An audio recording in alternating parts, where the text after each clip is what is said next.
नाज़रीन, माशरे में जब भी किसी फर्द से ज्यादती होती है तो माशरा उसके हक में आवाज बुलंद करता है। यही मुअज़्ज़म माशरों की पहचान है और हुकूमत का फर्ज है कि उस शख्स की दादरसी करे। आज हम सियालकोट शहर में मौजूद हैं। यहाँ दो दोस्तों ने मिलकर एक यतीम और घर की वाहिद कफील बच्ची के साथ ज्यादती की और उसे अपनी हवस का निशाना बनाया। आज के प्रोग्राम में हम इस चीज का जायजा लेंगे कि ये वाकया क्यों पेश आया और वाकये के बाद पुलिस ने अपना किरदार किस हद तक निभाया।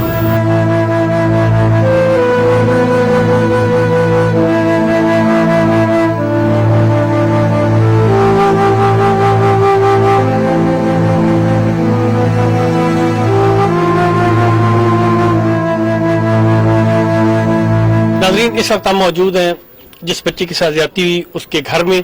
आप देख सकते हैं कि ये 2 कमरों का घर है, छोटा सा घर है। इसमें ये फैमिली अकेली, ये बच्ची कमाने वाली है और ये फैमिली यहाँ पे रहती है जिसके साथ ये ज्यादती की गई। आइए हम उसकी फैमिली और उससे बात करते हैं और देखते हैं कि असल हक़ाइक़ क्या है, किस तरीके से ये वाक़या पेश आया। हफ्ते की रात जो कि 6 तारीख और 7 तारीख के दरमियान रात 12:30 बजे लाहौर से मेरी गाड़ी सियालकोट पहुंची है और मैं घर ड्रॉप हो रही थी। मेरे साथ एक ड्राइवर और एक गार्ड था जो कि हमारी कंपनी की तरफ से हमें प्रोवाइड किया गया है। वो मुझे घर ड्रॉप कर रहे थे। रास्ते में एक करोला गाड़ी हमारे पीछे आ रही थी। उसमें हमारी गाड़ी के आगे गाड़ी लगा के हमारी गली के आगे ला के उसने आगे खड़ी कर दी है। उसने गन पर मुझे और गार्ड को बाहर निकाला, गार्ड को सामने खड़ा कर दिया, उसको मारा पीटा, ड्राइवर को भी, और मुझे धमकी दे के गाड़ी में बैठा लिया और एक जंगल की तरफ ले गए। जंगल के आगे एक डेरा था जहाँ पे वो मुझे ले गए थे। वहाँ पे जाके उन दोनों ने मेरे साथ ज्यादती की। उसके बाद पुलिस सुबह वहाँ पे पहुँच गई और उन्होंने एक मुलजिम को पकड़ लिया। एक मुलजिम वहाँ से भाग गया, सरफराज पकड़ा गया और उसके बाद पुलिस मुझे ले आई। मैं पुलिस की बहुत ज्यादा शुक्रगुजार हूँ कि उन्होंने मेरा बहुत साथ दिया, जिसकी वजह से आज मैं यहाँ पे जिंदा बची हुई हूँ। क्या आप अकेली अपनी फैमिली के सारे मामला रन करती हो?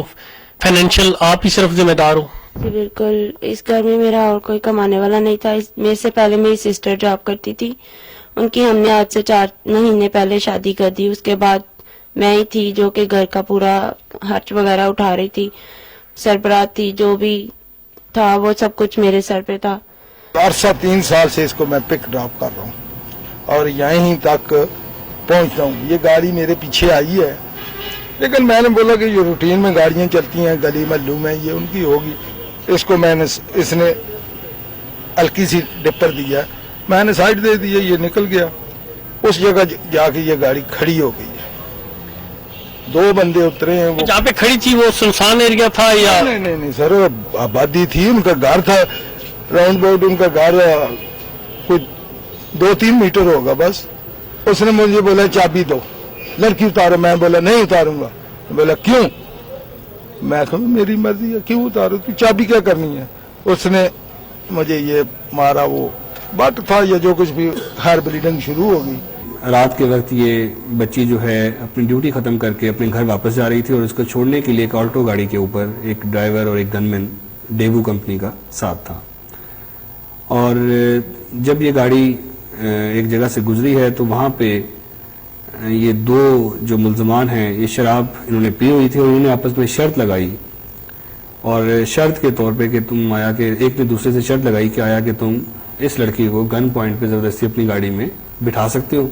और उस शर्त की बेस पे उसने उस गाड़ी को चेज किया, उसको रोका और उस लड़की को झपट कर ज़बरदस्ती अपनी गाड़ी में बिठा लिया। शर्त किसने लगाई थी और क्या शर्त थी वो? शर्त तो इतनी नहीं थी, मगर वो ही कह रहा था कि भी ये इसके साथ जाना, मैं इस लड़की को लेके जाना, मेरी ये तलक दोस्त है, ऐसे उसने बोला। ये शर्त थी उसकी? हाँ, वो कह रहा था कि इसको ले जाना।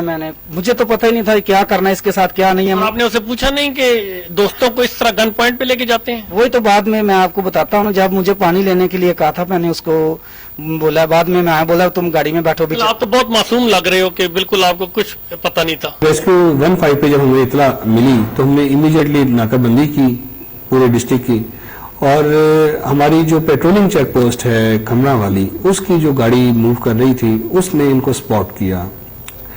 इसका पीछा किया गया, लेकिन ये उस मुल्ज़मान उस वक्त VTI होंडा VTI 2009 मॉडल पे थे। जिस वजह से वो उस वक्त फरार होने में कामयाब हो गए।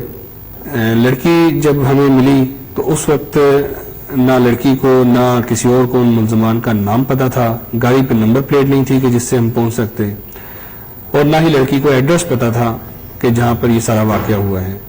लड़की ने हमें सिर्फ ये बताया कि एक पुल सा है नहर पर, जिस पुल पर अगर आप मुझे ले जाएं तो मैं आपको उस पुल के करीब एक डेरा है वहां तक ले जा सकती हूँ।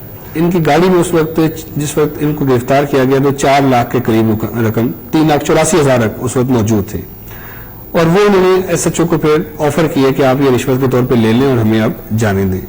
तो मैं सलाम पेश करता हूँ SHO हाजीपुरा को, मलक नदीम उसका नाम है, जिसने वो रिश्वत ठुकरा कर, और पंजाब पुलिस का भी, और मैं समझता हूँ गवर्नमेंट ऑफ पंजाब का भी सर फख्र से बुलंद किया। नाज़रीन, इस वक्त मेरे साथ मौजूद हैं हाजीपुरा थाना के SHO मलक नदीम साहब, जिनकी कोशिशों से, उनकी टीम की कोशिशों से वो यतीम बच्ची जिसके साथ जुल्म हुआ उसके मुल्ज़मान पकड़े गए। उनसे बात करते हैं। आप देख सकते हैं ये वो सारी टीम है जो वाकई पुलिस डिपार्टमेंट के लिए एक बेहतर अंदाज में उसने नाम रोशन किया है, अवाम का एतमाद बहाल हुआ है इन तमाम लोगों पे। मलक साहब, ये बताएं कि क्या वाकया हुआ था, किस तरीके से आपको पता चला, क्या एफर्ट किया आप लोगों ने?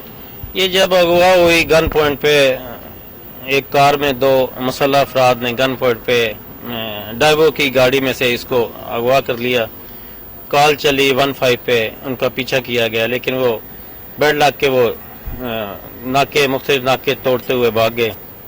वेरी नेक्स्ट डे 24 घंटों के अंदर अंदर, सिर्फ और कोई क्लू नहीं था हमारे पास, ना कोई मोबाइल का क्लू था ना कुछ। ये सिर्फ और सिर्फ अल्लाह ताला का खास करम था कि हम